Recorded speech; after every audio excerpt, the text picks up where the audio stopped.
మీ పేరు? నా పేరు కొండపలకల శ్రీశైలం. ఎక్కడి నుంచి వచ్చారు? గోదావరికని. ఓకే, ఏ సమస్యతో వచ్చారు ఇక్కడ? సింగరేణి సమస్య.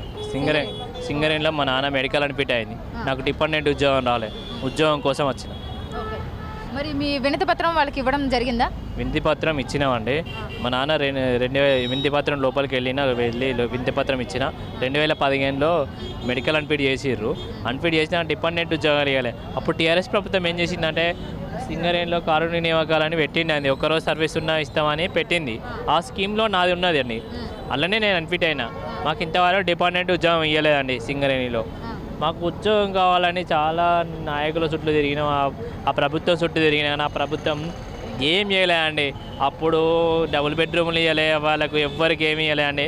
నిరుద్యోగుల పరిస్థితి రోడ్ల మీద బుచ్చం అడుక్కునే బతికైందండి. ఆ ప్రభుత్వం చేసిన విషయం, కేసీఆర్ సార్ చేసిన విషయం. అప్పుడు టీజీ కేసు నాయకులు కూడా ఒక్కరోజు సర్వీస్ ఉన్న వస్తుందని అన్నారండి. తిరిగినాం, నాయకుల చుట్టూ తిరిగినా కానీ మాకు డిపెండెంట్ ఉద్యోగం రాలేదు. మాకు అన్యాయం అయిపోయింది. ఈ ప్రజావాణి ద్వారా ఒక వినతి పత్రం ఇద్దామని వచ్చినామండి.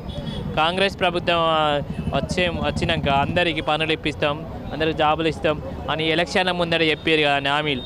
దాని ప్రకారంగా మేము చెయ్యికి వేసినామండి ఓట్లు వేసి మేము మాకు అనుకూలమైన మంత్రిని, నాయకులను, ఎమ్మెల్యేలను గెలిపించుకున్నామండి. మేము ఈ ఎమ్మెల్యేలు, ఈ మంత్రులైనా మాకు పని చేస్తారు. సోనియా అమ్మని గెలిపించుకున్నాం.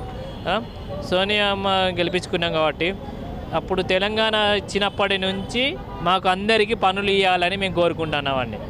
అంటే గత ప్రభుత్వం యొక్క వైఫల్యాలు అయితే మీరు చెప్తున్నారు. మరి ఈ ప్రభుత్వం వచ్చిన తర్వాత, కాంగ్రెస్ ప్రభుత్వం వచ్చిన తర్వాత న్యాయం జరుగుతుందని మీరు అనుకుంటున్నారా?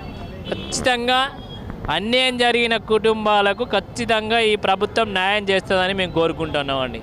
అంటే మీకు వినతి పత్రం ఇచ్చిన తర్వాత ఎటువంటి స్పందన వచ్చింది? లోపల వినతి పత్రం తీసుకున్నారు. వినతి పత్రం తీసుకొని మీకు మెసేజ్ వస్తుందని అన్నారు. అంతే అండి, అంతే.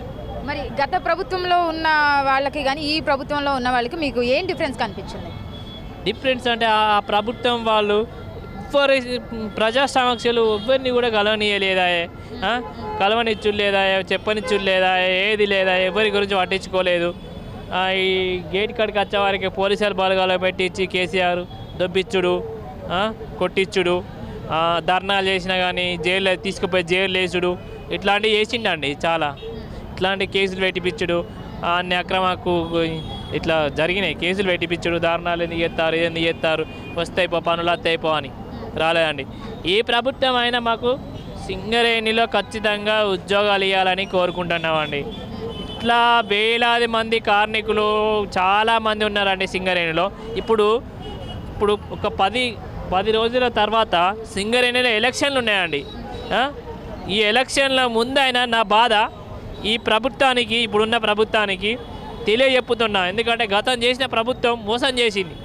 ఈ ప్రభుత్వానికి కూడా నేను ఒక తెలియజేయనిది ఏంటంటే ఈ ప్రభుత్వం ఖచ్చితంగా మాకు డిపెండెంట్ ఉద్యోగాలు ఇప్పిస్తుంది, న్యాయం చేస్తాడు మాకు రేవంత్ రెడ్డి అన్న అని మేము కోరుకుంటున్నామండి.